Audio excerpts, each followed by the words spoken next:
Hey guys, I'm Joe. I'm Tyler. And guess what we found at Goodwill? Another computer! Actually, we found 3, so that's why we're doing 3 Goodwill videos about computers we found at Goodwill, because on the same day we found 3 computers. So, this is an ancient HP. It's a 3rd gen i5. Believe it or not, it's not actually that bad. Mr. Nate, our cameraman, found this at a Goodwill for $30. So we did have to do some upgrades to it. It came with 8 gigabytes of RAM, which is actually pretty impressive for a computer from that time. And it was just missing the hard drive. So all we had to put in was an SSD. I upgraded the RAM, obviously, threw in a graphics card, and put in a whole bunch of money that I had no reason to be putting into this PC. But we did it for you guys. What we did is we installed Linux again on it. We're freaks now. We put Linux Mint this time. And Mr. Tyler took it home and put some more games on it to play.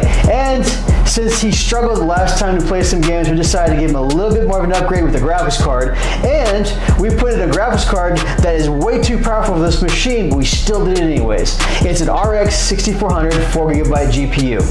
So it was, I guarantee you that graphics card was struggling because of being held back by the processor and the RAM. But it meant for a better gaming performance because it's a good graphics card in my opinion. It's the best single slot GPU you could buy essentially for gaming. It's one of my favorites for sure.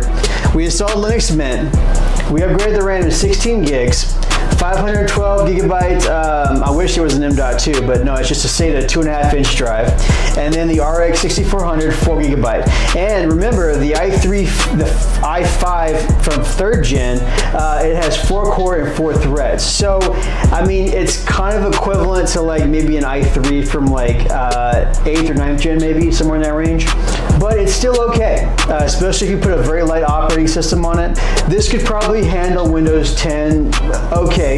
Not great, but okay. If you put Windows on it, I would recommend gaming, anything besides, you know, maybe Roblox. Tyler, how many games did you play on them, and what games was it you played? I put 4 on it, but only played 3 of the 4. I put 7 Days to Die on there. I put American Trucking Simulator and CS2 on there.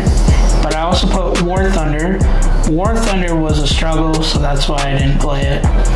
Just because no matter how low of the resolution you put it at, even 720p or even 800 by 600. Yeah, it was still okay. I looked up what the recommendations were.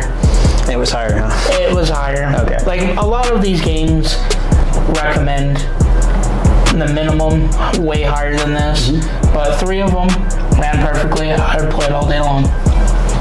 See, an ancient computer that's 12 years old can still handle some gaming. So, believe it or not, it wasn't a total failure. He did some video footage for us so you guys can see the test benches. And believe it or not, they actually played pretty decently. I was amazed watching the videos. So, especially how detailed you can actually see everything. Exactly. And look, here's the cool thing. I know a lot of people who are hard up on cash, or you live in another country where maybe your resources are a little bit harder to come across for technology and stuff. A 3rd gen i5 with the right setup, the right hardware, and the right operating system, you can still do some stuff with it, believe it or not. That's why I love stuff like Linux, is because it can take an older computer and give it life. And that's what we did with it. Believe it or not, this computer is probably good for another 2 years or so for basic everyday use and some very light gaming, or gaming on older games, or gaming that, like, I mean, so light of settings, like 480p.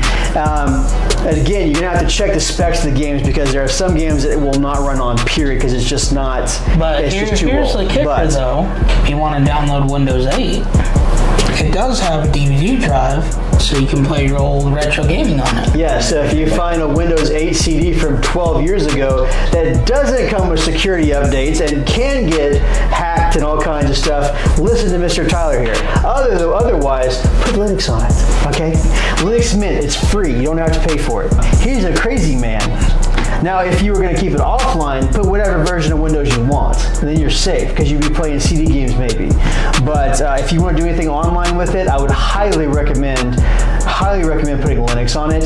Or if you do Windows, do a custom version of Windows 10 where it's like a lighter version of Windows, just to show you you know, Linux Mint. We're actually going to do a how-to video on this because we did one for was it Ubuntu? Or we did Linux Mint. Okay, I'm sorry, we already did a how-to video on Linux Mint. I like Linux Mint because it's very similar to the atmosphere you get with Windows, except again, it runs better on lower end hardware. And as we dig into playing with Linux more, we have to learn more about it in order to be able to use it better. And so we just figured out how you can turn on Proton, which is a Steam beta program thing, whatever you want to call it. Essentially what it is it acts like an emulator, and it lets you play more Windows games on Linux. So we have one more computer that we found that day, so we're going to do one more video, except our cameraman's going to be the one testing it out this time, so this is going to be fun. Anyways, he's going to turn on Proton, and that's going to let him be able to run more games on Linux and see just exactly or how much better it'll perform. Of course, we can't make it too easy for him now, so the graphics card is going to be a little bit less than this one was. I was trying to make it easier for Tyler since he struggled the last time, but our cameraman, oh no, we're going to go balls to the wall. So I'm going to put in an RX 550. It's going to be a 4 gig card, but it's going to be lower end 4 gig, like a very low end 4 gig card. And then he gets to play around with it and show me just how crappy of a time he can have with it. We'll see you guys next time. And remember, I'm Joe. I'm Tyler. And we're Magnum Circuit.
What do you see?